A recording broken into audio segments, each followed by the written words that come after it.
এবারের বর্ষাকালটা মনে হয় শেষই হতে যাচ্ছে না।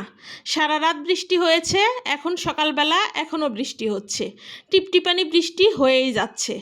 আর বৃষ্টির পানি পেয়ে গাছের পাতাগুলো আরও সবুজ সতেজ হয়ে উঠেছে। দেখেন, দেখতে অনেক ভালো লাগছে। এমন বৃষ্টির দিনে বাইরে যেতে ইচ্ছা করে না, বাইরে কোনো কাজ থাকলে খুবই বিরক্ত লাগে যেতে। আর ওই যে ওই বাসার ছেলেটা দেখেন, বারান্দায় দাঁড়িয়ে দাঁড়িয়ে বাবল ফুলাচ্ছে। কি করবে, এমন বৃষ্টির দিনে বাহিরেও যাওয়া যাচ্ছে না, বাসাতে থেকেই যেটুকু খেলা যায় আর কি।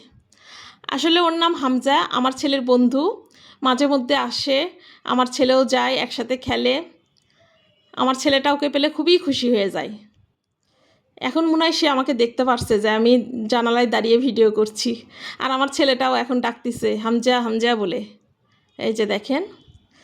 যাই হোক, আজকে এ পর্যন্তই। সবাই ভালো থাকবেন, সুস্থ থাকবেন। আর এতক্ষণ সবাই পাশে থাকার জন্য সকলকে অসংখ্য ধন্যবাদ। আসসালামু আলাইকুম।